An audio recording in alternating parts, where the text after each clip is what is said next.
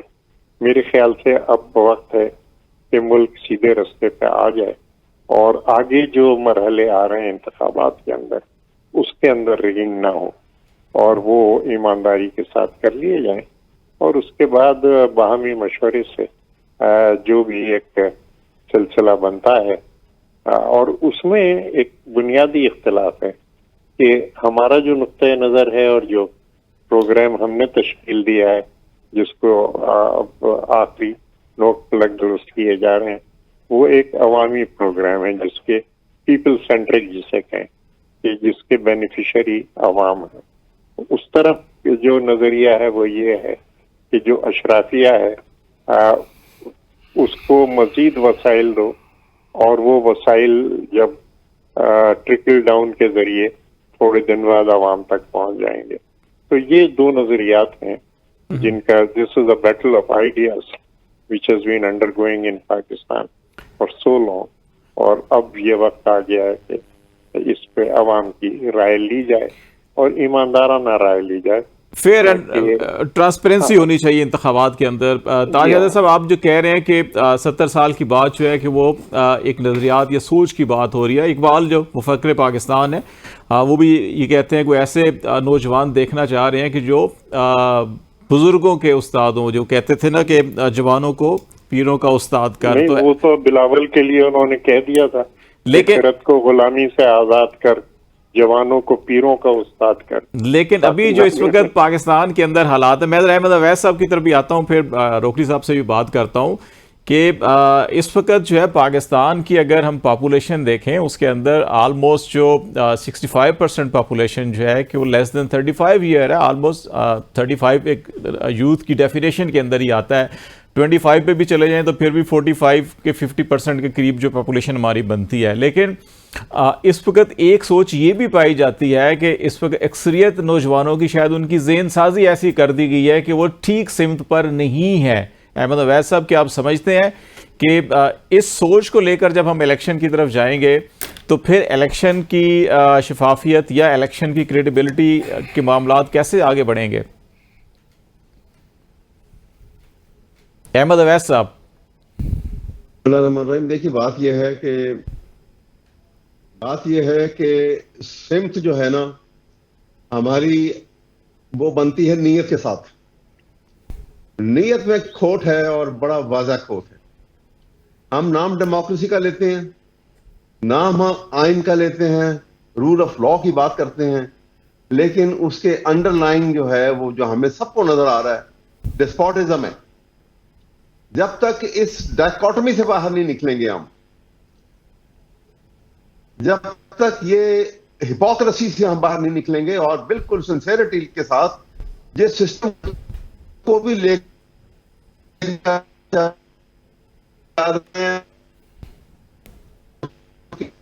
وہ پاسبل نہیں ہے وداؤٹ ڈیموکریسی. لہذا ہمیں ایکول لیول فیلڈ جو ہے وہ پرووائڈ کرنی ہوگی سب کو, اور بالکل کھلے میدان میں ایک جیسا میدان آپ سب کو دے, اور اس کے بعد الیکشن ہوگا. الیکشن میں جو جیت جائے he has a right to govern for a stipulated period of 5 years جو ہم کانسٹیٹیوشن کہتا ہے. حالات اپنے آپ سدھرنے شروع ہو جائیں گے. لیکن اگر ایسا نہیں ہوگا تو ڈسٹربنس جو ہے ایسکیلیٹ کرے گی اور زیادہ بڑھ جائے گی. یہ میں آپ کو بتا دوں, کیونکہ آپ جب کسی کے لیجیٹمیٹ رائٹ کو ڈینائی کریں گے تو پھر وہ نیگیٹو تھنکر ہو جائے گا. جو عوام جب جا کے ووٹ ڈالیں گے اور اس کو دیکھیں گے کہ ان کا ووٹ جو ہے وہ اس میں مینیپولیشن کی گئی ہے, کوئی ریگنگ کی گئی ہے, تو پھر معاملات جو ہیں وہ اب عوام جو ہیں وہ کافی ایجوکیٹڈ ہو چکے ہیں. غربت نے تباہ کر دیا ہے. یہ اس کو ایک ہی طریقے سے آپ جو ہے وہ روک سکتے ہیں اور اس کو چیک کر سکتے ہیں کہ آپ معاملات کو کسی سسٹم کے اندر لے کے جائیں. ہم سسٹم کو اپنی جو ہے ڈسپوٹزم کے پیش نظر ہم بادشاہتی نظام کے ساتھ ڈیموکریسی اور رول آف لا کی بات کرتے ہیں تو ایسا نہیں ہوگا. بادشاہ کس کو کہتے ہیں کہ جس کے منہ سے نکلا وہ لفظ جو ہے وہ وقت قانون ہے. لیکن خود وہ اس قانون کا پابند نہیں ہے. تو خدا کے لیے جب تک ہم اس سے باہر نہیں نکلیں گے کہ رول آف لا ہے تو سب کے لیے ہے, کانسٹیٹیوشن کی اتھارٹی ہے تو سب کے لیے ہے, ایوری ون ان پاکستان, چاہے وہ انسٹیٹیوشن کتنا بڑا ہے, کوئی انڈیویجول کتنا بڑا ہے کتنا چھوٹا ہے, everyone has to be subservient to the constitution. اور وہ تب جا کے معاملات سیدھے ہوں گے. ورنہ کوئی سمجھے کہ جی میرے میں مسل بہت طاقت زیادہ, میں مسکولر ہوں, اور کوئی جو ہے وہ بہت قریب ہے, وہ غریب ہے اور بہت کمزور ہے, تو معاملات نہیں حل کبھی نہیں ہوں گے. سب کے لیے یکساں ماحول اور سب کے لیے یکساں قانون پر عمل ہونا چاہیے. میں خرم روکڑی صاحب آپ کی طرف آتا ہوں کہ پاکستان کی 3 بڑی جماعتیں جو سمجھی جاتی ہیں, بہت سے اور بھی مختلف ریجن کے اندر اپنا اپنا مقام سب کا ہے, Peoples Party, P M L N اور تحریک انصاف, سبھی یہ کہتے ہیں کہ لیول پلینگ فیلڈ نہیں ہے, شاید اس طرح نہیں معاملات آگے بڑھ رہے جس طرح سے بڑھنے چاہیے. ایم کیو ایم کراچی کے اندر اس کا بڑا ویٹیج ہے, اس کا بھی یہی خیال ہے, جے یو آئی بھی اسی قسم کے خیالات کا اظہار کرتی ہے. تو آپ کیا سمجھتے ہیں کہ واقعی حالات ایسے ہیں کہ جو الیکشن کی طرف ہم بڑھ رہے ہیں وہاں پر کسی کو فیور کیا جا رہا ہے اور یکساں مواقع سب کے لیے میسر نہیں کیے جا رہے؟ لیول پلینگ فیلڈ جو ہے نا جی, ایک اچھی ٹرم نکلی ہے ویسے, اور لگاتار بحث ہے. میں سمجھتا ہوں کہ سب سے پہلے ہمیں لیول پلینگ فیلڈ چاہیے پارٹیز کے اندر. ہمیں جو کچھ خود پسند ہے ہم صرف وہی چیزیں ہیں. میں نے پچھلے 15 سال کی گورنمنٹ میں کیا کیا یہ کوئی نہیں پوچھتا, نہ آپ کے یہاں پہ اٹھ کے کوئی اس طرح کی بات ہوتی ہے کہ پوچھا جائے کہ آپ نے یہ 15 سال میں کیا کیا, آپ نے کون سے منصوبے لگائے, آپ نے ملک کو کس سٹیج پہ پہنچایا. پولیٹیشین سے آپ کا کام ہے پوچھنا, ہمارے سے پوچھنا کام ہے. اب لیول پلینگ فیلڈ جب پارٹیز اپنے اندر جو مہیا نہ کر سکے, میں سیاسی آدمی ہوں نا, مجھے معلوم ہے کہ کیا دشواریاں سیاست میں ہیں, اور پارٹی کے اندر اگر آپ کو لیول پلینگ فیلڈ نہ ملے اور آپ باہر لیول پلینگ فیلڈ کی بات کرنا شروع کر دیں, یہ سمجھ مجھے نہیں آتی. دوسرا پوائنٹ, ایم کیو ایم کو کیوں نہ ملے سندھ کی گورنمنٹ, ذرا بات آپ کر کے دیکھ لیں 2 منٹ, کو برداشت کرے گا؟ یعنی ہم اگر عوام جس کو ووٹ دیتی ہے تو اکثریت جس کے پاس ہے اس کو ملنی چاہیے. بالکل, ہم جب کہتے ہیں نا کہ عوام جب ووٹ دیتی ہے تو عوام کو بھی تو ہم ڈیوائیڈ کرتے ہیں. ہم کبھی رورل میں چلے جاتے ہیں, کبھی ہم اربن میں آ جاتے ہیں, کبھی ہم لسانیت میں چلے جاتے ہیں, کبھی ہم عصبیت کے اندر چلے جاتے ہیں. نئی سوچ یا فلانی سوچ تو پتہ تب چلتی ہے کہ کوئی بندہ مقام پہ آ کر ڈیلیور کیسے کر رہا ہے, کسی عہدے کے اوپر آ کے اس نے کام کیا کیسے. پاکستان کی معیشت کی جو پوزیشن ہے یا جو پاور سیکٹر ہے ہمارا, وہ آپ کی اور میری وجہ سے گڑبڑ ہے. یعنی ہم کیوں نہیں سوچ پا رہے کہ پاکستان کی معیشت ٹھیک ہونا ضروری ہے, پاکستان کو سٹیبل ہونا ضروری ہے. تمام پارٹیز کو کہہ دیں کہ اپنے 25 جو مین آدمی ہیں ان کو ہٹا کے اپنی پارٹی میں کسی قابل آدمی کو اوپر لے آؤ. پارٹیز کمزور ہیں ہماری, شخصیات مضبوط ہیں. تاج حیدر صاحب وہ آدمی ہیں جن کی میں دل سے عزت کرتا ہوں, لیکن کیا تاج حیدر صاحب کو موقع دیا جائے گا کبھی؟ جو مقام ان کا ہونا, یعنی میں نہیں جانا چاہتا ہوں اس میں, نہ میں پرووک کرنا چاہتا ہوں چیز کو. بات کرنے کی اثر کہ ہم ایک ایسے سسٹم کا شکار ہو گئے کہ اگر مجھے کچھ مل رہا ہے, نظر آ رہا ہے, تو میں چاہتا ہوں مجھے ملے, باقی اگر کسی اور کوئی اپنی جگہ بنا رہا ہے تو ہم. ایک سیاسی جماعتوں کا یہ بھی اعتراض ہوتا ہے کہ ان کو اتنا کمزور کیا جاتا ہے, ان کو سٹیبل ہونے نہیں دیا جاتا. کہ آج جیسے ایک عام آدمی بھی سوچتا ہے کہ اگر میاں صاحب بھی کہہ رہے ہیں مجھے سادہ اکثریت دیں, اب تاج حیدر صاحب نے اس کی انٹرپریٹیشن کی ہے کہ عوام سے ہم بات کر رہے ہیں, لیکن بہت سے لوگ کہتے ہیں کہ جب تک اب قبولیت اور مقبولیت کی بات بھی کی جاتی ہے کہ آپ جتنے مرضی مقبول ہو جائیں, لیکن اگر کسی کو قبول نہیں ہے تو آپ حکومت میں نہیں آ سکتے. 2/3 میجورٹی تھی نا سر میاں صاحب کے پاس تھی, 2/3 میجورٹی. اسی طرح پی پی پی کے ساتھ 15 سال سے پتہ نہیں کون سی میجورٹی ہے سندھ کے اندر, ہے کہ نہیں ہے. میں جس سیٹ پہ آیا ہوں, آپ اس جگہ پہ بیٹھے ہیں, میرا سوال آپ سے یہ ہوگا کہ آپ نے کیا کیا. ہمارے پاس یعنی کتنی منسٹریز ہیں, کتنے فیڈرل سیکٹریز ہیں, ہم نے کیا کیا. ہمیں سب سے پہلے اپنی پولیٹیکل پارٹیز کو اپ گریڈ کرنے کی ضرورت ہے, اور اس میں on the basis of merit, talent کے بنیاد پر لوگوں کو آگے لانے کی ضرورت ہے. ہم ایک ٹکٹ جو ہے وہ تبدیل نہیں کر سکتے. یعنی پارٹیز اتنی کمزور ہیں اور شخصیات اتنی مضبوط ہیں کہ پارٹی کو کہے نا ذرا on the basis of merit ticket دے, اور پھر کیا مجھے ووٹ پڑے گا. ووٹ ہی کوئی نہیں ڈالتا, شخصیات ہیں, ہائی جیکٹ ہیں پارٹیز ہماری. ہم اصل مسائل, اچھا ہم کا جمہوریت ہے ہماری, گورنمنٹ آ جانی ہے, اس کے بعد کیا ہوگا. میں گورنمنٹ میں آ کے کسی ادارے کا, مجھے کہیں اگر میں کسی کا ہیڈ لگتا ہے یا کوئی آدمی کسی کا منسٹر لگتا ہے, وہ 5 سال اپنے حلقے کے اندر محدود رہتا ہے,